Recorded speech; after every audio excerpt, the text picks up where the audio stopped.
Welcome back to History in Motion, proudly brought to you by Midas.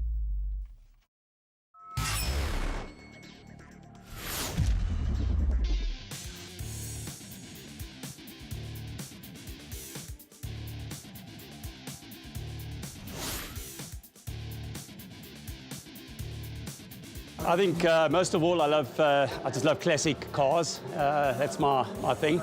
And getting so many classic cars into one race meeting is absolutely fantastic. I think we've seen that historic car racing is, without exception, the most popular form of motorsport in South Africa and growing steadily.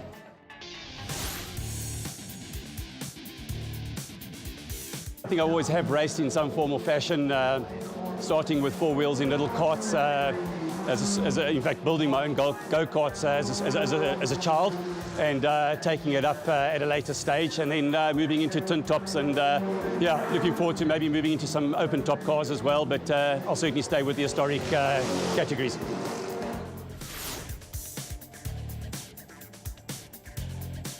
I think as far as a driver's track is concerned, I think Kyalami is still the ultimate experience. Pekiso, also a fantastic driver's track. But as far as atmosphere and just having a good time, Swartkops.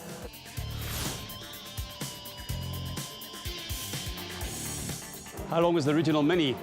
I would say approximately just under 4 meters. 3 meters.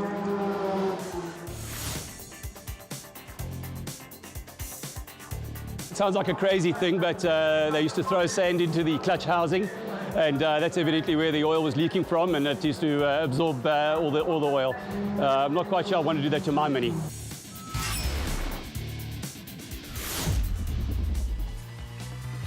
Coming up, we have the big cars. Most of the cars in this category were built for one purpose, and that is to race in some of the biggest races in the world. For example, the Le Mans 24 Hours. This is the consolidated auction group ready for sports and GTs.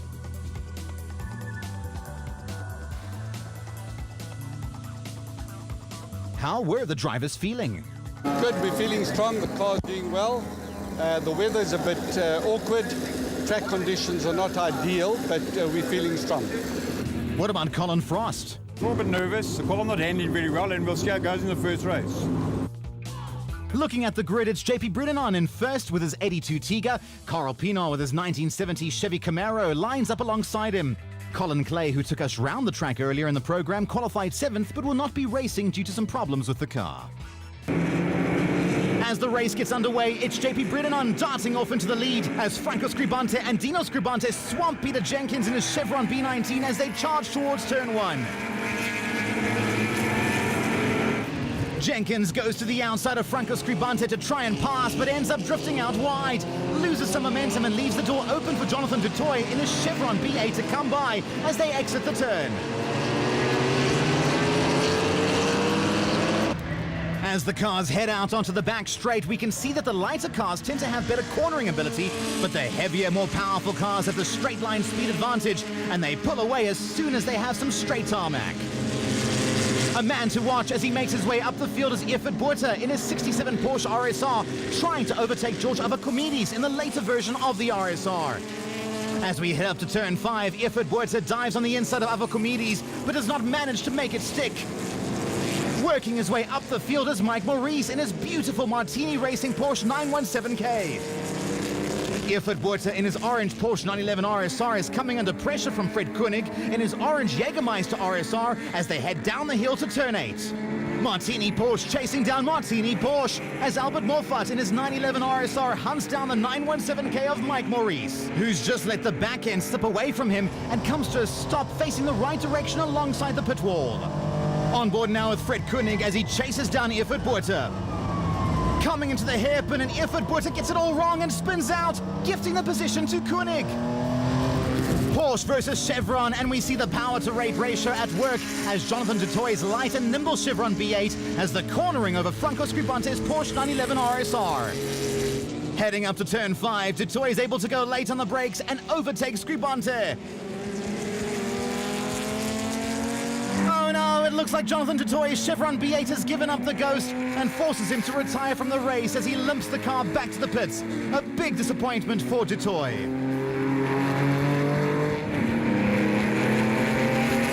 JP Bridenon, meanwhile, is making his way round the final few bends before the checkered flag. He comes up to George Avakomides in his Ocean Basket Porsche 911 RSR and manages to pass Avakomides and take 5th place away from him. Franco Scribante, meanwhile, takes the checkered flag ahead of his cousin Dino Scribante. Fred Koenig in his Porsche finishing with the cousins is a lap down on the pair. Let's take a look at the results, and it's JP Bridenon in first with Franco and Dino Scribante battling it out for second place. Colin Frost takes the ISP honours and Class C victory goes to Stefan Pushaves. We knew it was going to be very quick from qualifying because the times were quick, and I managed, my main fight is actually with Dino, so my big thing was to get away from him, which I did. And then the Chevron was right behind me for some time, and I just couldn't hold him off. Just had too much space, and then it appeared that you had a problem in the end, and then just before the line, I got a bit of good luck and managed to get past, yeah.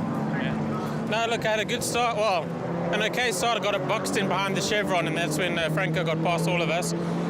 Then just picked them off one by one, eventually caught up to Franco. Did a late braking maneuver up at the top, and then put my head down. But then 2 laps to go, the coil wire came off and the car cut out, so that was my race. My car's running really well. Unfortunately, Everett spun in front of me and he broke my momentum, but I was with George and Stefan, and those are the guys that I'm sort of pitching myself against at the moment. Moving on to race 2, and it's JP Bridenon who takes the early lead with Franco Scribante in second, and third is Dino Scribante as they head out of turn 1 and towards the hairpin of turn 2. Jonathan du Toit with his repaired Chevron B8 has a slight lockup going into turn 2, but manages to keep it together, but does go out wide, and this allows Peter Jenkins to slip down the inside. Du Toit's put his foot down though and accelerates past Jenkins as they head into the speed and sound sweep. Coming out of Castrol Edge Corner, we see JP Bridenon trying to make a break away from Franco Scribante, who has Dino Scribante in his tyre tracks as they head up the hill towards Sasol Corner. Not too far behind them, though, are the 2 Chevrons having a dice of their own. They're followed by Colin Frost in his Porsche 917, and he has George Avakomides in the Ocean Basket Porsche 911 RSR in his mirrors. Stefan Pushaves has made up some ground and is now putting on some pressure on Avakomides as they exit turn 1 side by side. This is a battle of driving skill as the cars are so evenly matched. Pushaves' Porsche 911 RSR is side by side with Avakomides as they head out of Renix-Con and towards the speed and sound sweep. Coming out of turn 4, and it's a drag race of note between these two. And it's Pushaves ducking in front of the Ocean Basket Porsche as they round Castrol. But in battling each other, Mike Maurice has caught up to them and he will start looking for a way past. Round turn 2, we see Avakomides just ahead of Maurice. Maurice dives to the inside and has a close call with Avakomides. This puts him on the dirt and he has now lost all his drive as they head through to speed and sound sweep. This doesn't hinder him for long though, and the lightweight 917 swiftly gets back up to speed. Coming off the back straight and into turn 4, he makes a clean pass and now sets his sights on the green and blue Porsche of Pushaves. Great shot of Dino Scribante and Kubis Brits side by side heading down towards turn 1. Scribante takes the advantage and passes Brits. Dino Scribante's main focus is to get onto the tail of the orange Porsche in front of him. That's of Franco Scribante, and he'll be pushing himself and the car hard to try and get there. Heading to turn 5, it's Ifrit Buerta side by side with Albert Morfut. Morfut has the inside line round turn 5, and this gives him better drive out of the corner and allows him to power away from Ifrit Buerta. Great move there from Morfut. Bridenon and Pushaves head down to Goldwagen. Pushaves lets the faster car slide past as they head towards the finish line. Bridenon takes the checkered flag to make it a double victory on the day. Meanwhile, a great battle continues as Morfut and Buerta near the end of their race. Ifrit Buerta goes defensive and manages to keep Albert Morfut at bay. Morfut has a look round the outside of Buerta. Heading down to turn 8, we see how fast Morfut catches up to Buerta, but still he is too far away to try outbrake him, and Buerta crosses the line just ahead of Morfut. Confirmation of the results, and it's EP12 taking a double victory. EP12 keeping just 0.7 of a second ahead of Albert Moffat to hold on to 10th spot. Franco Scribante taking Class A honours and Colin Frost winning ISP. It was fun, really. Jumped me at the start. Not really jumped, it just took me on the start. And then we had some fun. Chase him down, and eventually I think I got a better on him. I think his eyes was in the mirror. That's probably 2. But I think at the end of the day, it's about stamina. I was just absolutely exhausted. Immense with the idea of beating the great Stefan. But all in all, I think it's a P2 for Ocean Basket today. We're very happy. It's good for our championship in the class, and we're very happy. But next time. There always will be a next time, George. It's been a very, very difficult season so far, but developing the new car. And but we finally finished the race, and I think 3rd overall in the sports and GT, so I'm very happy with that. The final race of the day is possibly the toughest and most demanding one of the season so far, as drivers and cars are put to the test in the 90-minute endurance race. This has made champions and has broken teams. This is the Springbok Series Round 1. EP12 lines up first on the grid. Peter Jenkins sharing the drive in his Chevron B19 with Colin Ellison is alongside him. Unfortunately, after problems in the pre-84 race, the Chevron is unable to take to the grid, so Dino Scribante will take his position. The lights go out, the race is on, and EP12 is not hanging around as he storms into the first corner, closely followed by his teammate Dino Scribante. Franco Scribante is right behind the Porsche in his Chevron B19, and into the hairpin he makes his move round the outside and powers past the Porsche. The Lotus contingency love the endurance race, and we always see strong support from them with lots of cars coming out to have some fun. On board with Kobus Brits in his BP Porsche 911R as he heads through the speed and sound sweep. In front of him, the Lotus of Andreas Letnik, and we can see just how well the Lotuses are suited for the Swartkorps track as he pulls a gap on the Porsche. Looking back from Brits, we see Dave Lation taking a look on the inside of Brits, and Lation makes a clean pass coming through Castrol. Mike Maurice is making his way up through the field as he goes up the inside of Paul Manigault, and keeping the power down, shoots past Howard Nell in his Marcus. We see Franco Scribante head into the pits. He must have an issue with that car. As the sun starts to set, the headlights start to twinkle and the fun really begins. Sean Hewitt locking up as he heads into Goldwagen. In the pits now, and Scribante's team are frantically working on the car. We see there's a puncture to the left rear, which they will be fixing. But is that the only problem as they remove the engine cover? With a new tyre on and an hour and 21 minutes to go, Franco Scribante drives out of the pits to rejoin the race. Coming into turn 2, and Stefan Pushaves runs wide and does a little bit of farming. He gets back onto the track though, having lost positions to Brian Rowlings and Wayne Plitt. Jeff Gable and Marcus Minihold swarm over the Porsche in their Lotuses as they go down the inside of Plitt, heading into Speed and Sound. Coming out of Speed and Sound and into Castrol Edge, and Steve Pickering gets passed by the duo. Pushaves is still looking for a way past to make up his lost positions. Minihold puts pressure on Gable as they head up towards turn 5. In the pits is Brian Hasty frantically trying to fix his little Mini. Feels like it's broken a side shaft. So you're going to be able to change it? We hope so. As they work in the pits, the race carries on, and Stefan Pushaves pulls up alongside Kobus Brits and passes him into Goldwagen. And we see Franco Scribante heading back into the pits. Obviously a much bigger problem than the puncture. Look, I don't really know. I mean, a puncture's a puncture, you can get it any time.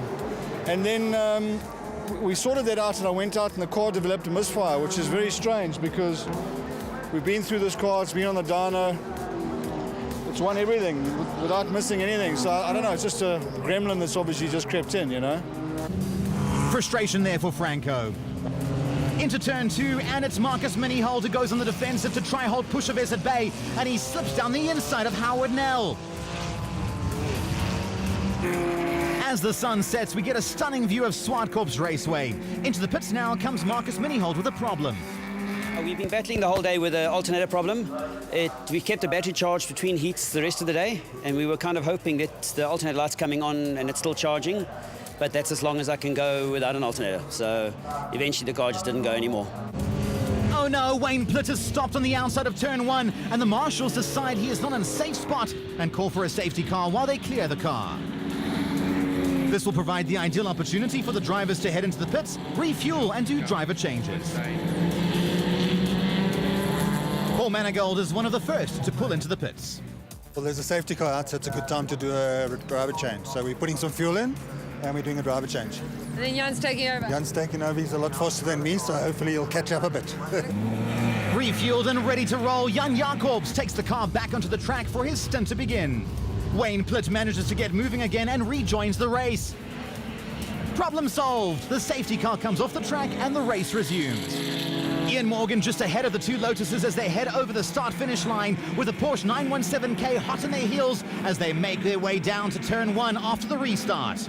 It is that time of the race when drivers will start pulling in for fuel and driver changes, but for some, car issues will start creeping in. Here we see Sean Hewitt helmet off and a very unhappy face. Things are clearly not going as planned. With 54 minutes left of the race, pit crews and drivers will be doing everything they can to try stay in the race. An offending wheel arch removed from Andre Darfel's car, and he is off again. Another Lotus with a problematic wheel arch. This time it is James Derbyshire. Howard Nell is helped by Peter Jenkins as he tries to sort out an issue. It's misfiring, and I'm not sure what it's from. I'm going to see if I can fix it and then try and go out again. On the track, Dave Lation goes through ahead of the GT40 of Ross Lazarus, who has Jeff Gable hot on his heels as they battle it out for second place. Yorick Smith pulls into the pits to do a fuel stop and a driver change. Beautiful. The track is good. Track temperatures are nice. The tyres were good. Had a little bit of problems with locking up the back brakes at the beginning, but settled itself out. Other than that, some good racing. Rohan Taran fills up his car and takes over the driver's seat from Steve Pickering and will head back onto the track to rejoin the race. Quibus and Willem Brits do their refuel and driver change, with Dad Quibus taking to the wheel for the second stint. I struggled at first with, if you go from second to third, I was struggling, but after a while, if you ref a bit higher, it goes easy. So the last couple of laps, I really enjoyed it, and I got into it. I didn't race the whole day, just waited for this, so I'm very happy with the outcome. We wear them out after an hour, so we did have to change some tyres. But we've refueled now and new tyres, and the old man can carry on and do the rest of it. Back on the track, and Neville Reid goes farming in turn 4, but is able to get going again. As the faster cars make their way around the slower cars, it's possible that driver fatigue is kicking in, as simple mistakes are beginning to creep in. We head up to turn 5 as race leader Dino Scribante makes his way past Jeff Gable and powers through. The Scribante Labour Consultants Porsche is looking on song and hasn't missed a beat all race long.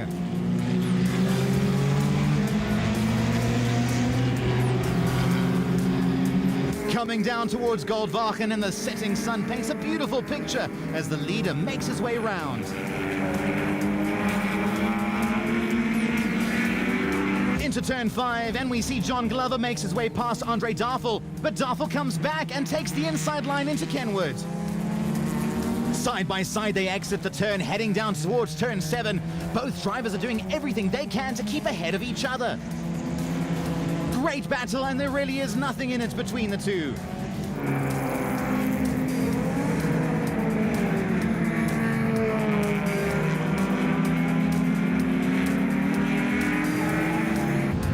Into turn 2, and Ross Lazarus is bearing down on the pair.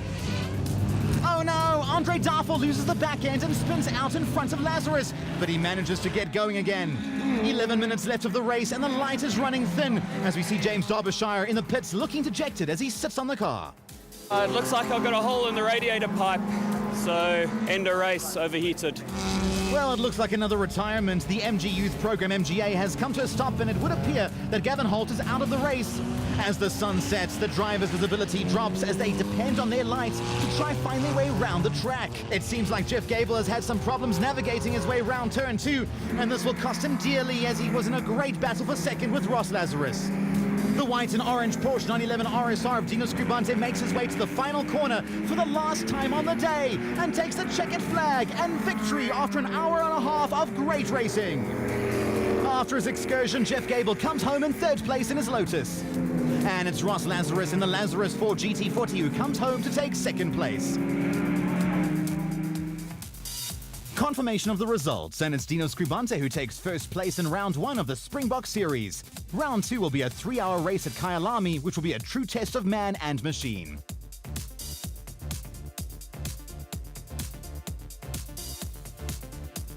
Let's hear from Dino Scribante, who really has dominated the endurance races this season. Yeah, no, look, I mean, any endurance race tests your fitness. You know, it's been hot out here today, so I'm a little bit sweaty, but otherwise not too bad. But, geez, I can't say enough about my team. I mean, this is now the 5th endurance race of the year, the first round of the Springbok Series, and I mean, this car has won every single round. The reliability has been unbelievable. I mean, Yaku, Pete, Craig, all the guys back home. I mean, really, I can't thank them enough. Next time, we have the final round of the historic tour from Kyalami. See you then.